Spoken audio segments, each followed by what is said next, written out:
Okay, I'm going to do a review of the TC Brothers mid-control um, kit for Sportsters. This is a 2013 Sportster 1200 Custom, which came stock with forward controls. And I looked into getting mid-controls from Harley, but the local dealer was not super helpful. He basically told me, the guy at the parts counter basically told me, well, you can find an old 883 and try to take the parts off it. He said if you want to order brand new parts, you got to look up a million different part numbers and order them piecemeal from Harley because they don't make a kit. And with supply chain issues and stuff, who knows if some of those little parts are going to be on back order. So in the end, it looked more straightforward to me to just buy the complete kit from TC Brothers. So I'm just going to do a quick quick review after installing. I haven't ridden the bike yet, but I'll do another review after I ride the bike. So here's what they look like. This is installed. This is the brake side, and you can see I haven't taken this off because I'm thinking about trying to find a way to put a highway peg here, but this is where the original control mounted, the original foot peg. And so the mid controls are pretty far back, and I'm looking forward to riding it because forward controls just drive me bonkers. But I got low back problems, so having the mid controls is helpful for my back. And here's what it looks like on the shifter side. And don't be alarmed at all these tools. I had been doing other stuff on the bike. You do not need all these tools to install these foot pegs. Overall,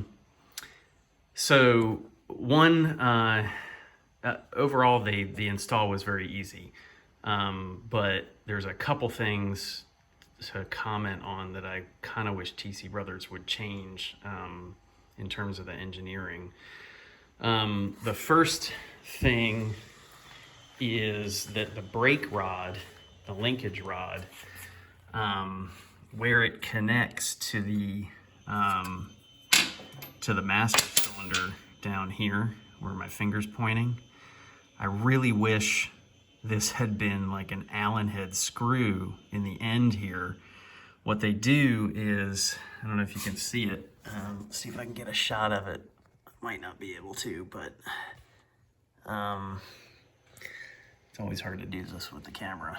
I don't know if I'll be able to show it to you, but the way this threads in to the master cylinder is that it's got a little hex head nut on it, and I think it's a 3/8 wrench that goes on there, and you can tell just by this vantage point that there ain't much room to swing a wrench in there. So you can thread it in by hand, and then to tighten it up is like an ass pain. And in fact, I had to dig out one of my old ignition wrenches, that you have for working on points and stuff on old cars, because this tiny little wrench is all I could swing in there to get it tight. Now you might say, well, gosh, if it was an Allen head, you still have very little amount of room, which is true. But I think you'd have a little bit more room, even with the exhaust pipe on. And I happen to have the exhaust pipes off for other reasons while I was installing the foot pegs. And if I had that Allen on the end there, oh man, it would have been so easy to put this thing in there, especially without this exhaust pipe in the way. And of course, taking this exhaust off is trivial.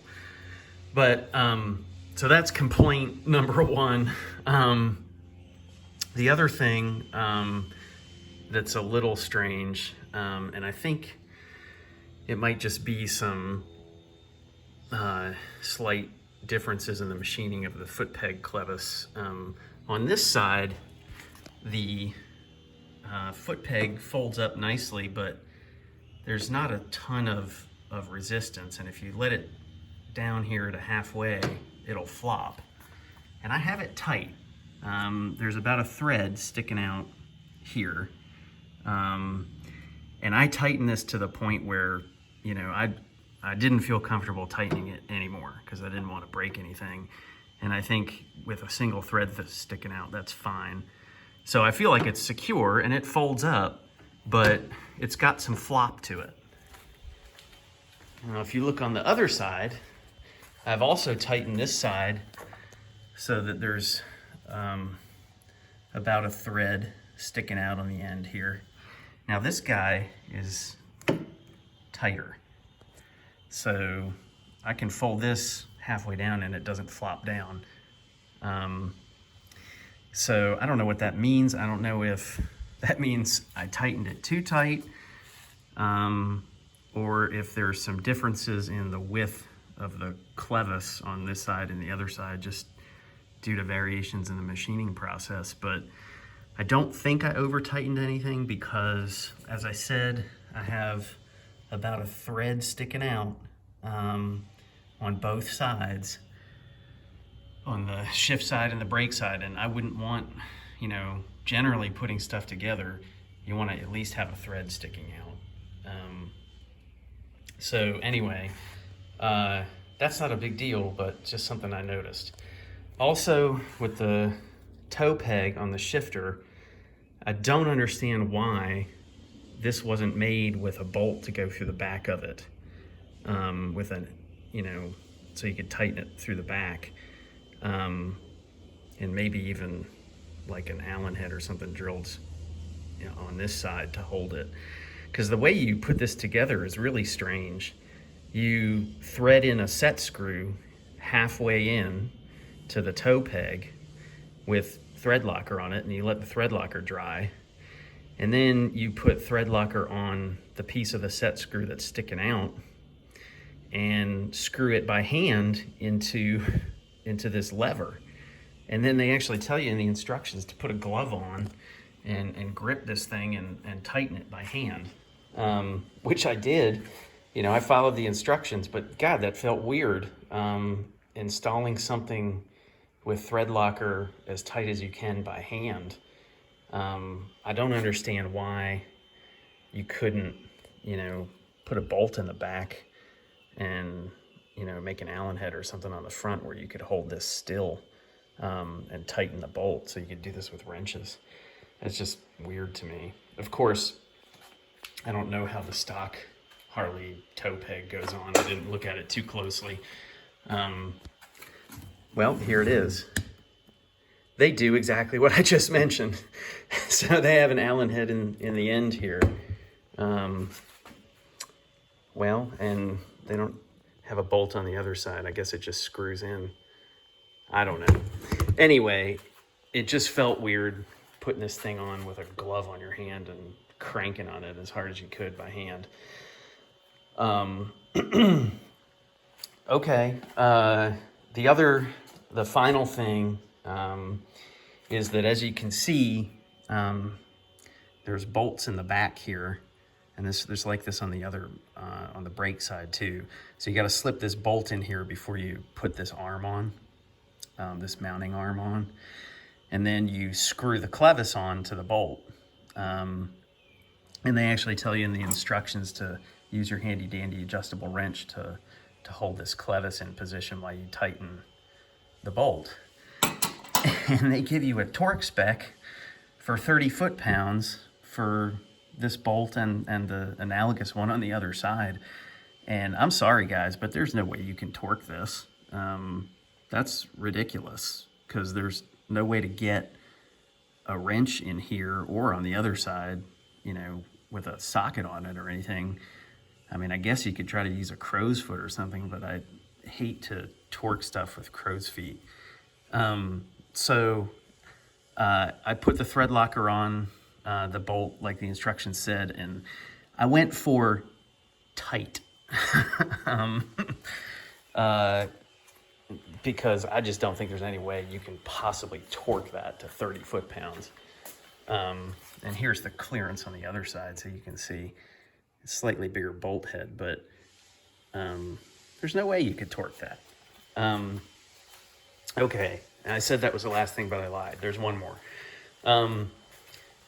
This little guy, the bolt that holds the shifter on here, I have never torqued these bolts on any motorcycle in my life. I just tighten them to what I feel is tight.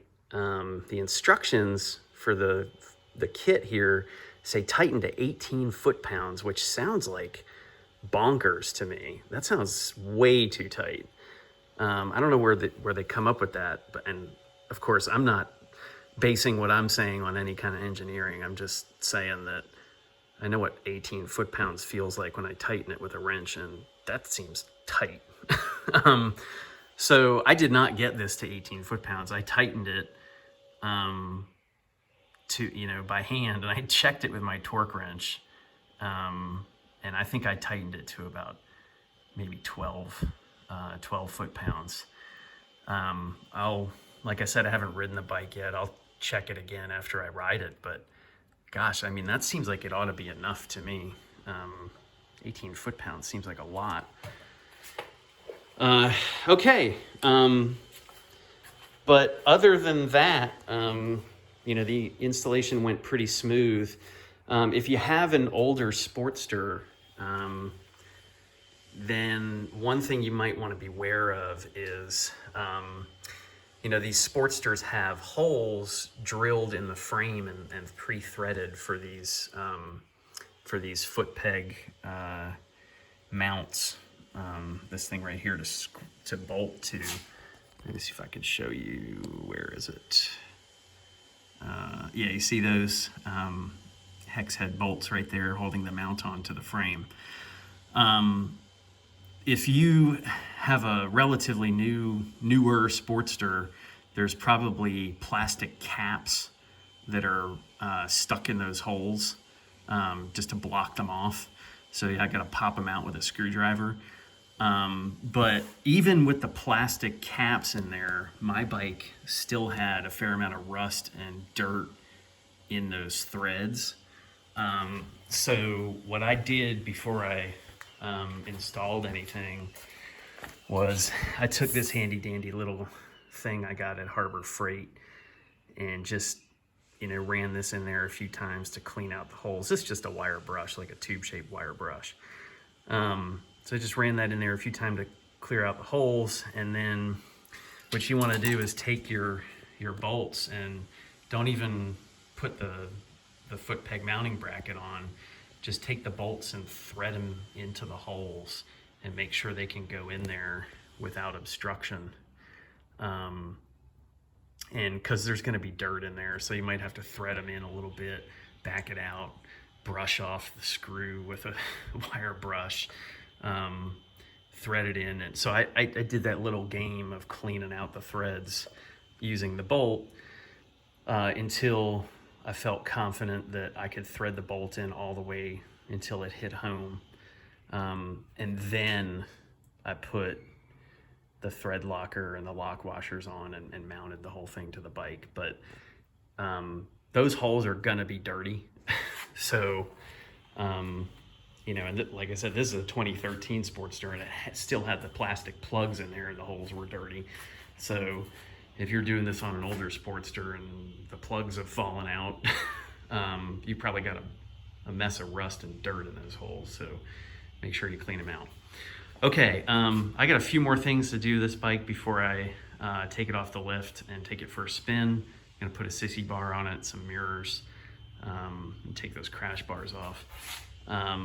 As soon as I take this thing for a spin, I'll come back and do another review on the foot pegs and let you know how they feel. But overall, so far, I'm pretty pleased.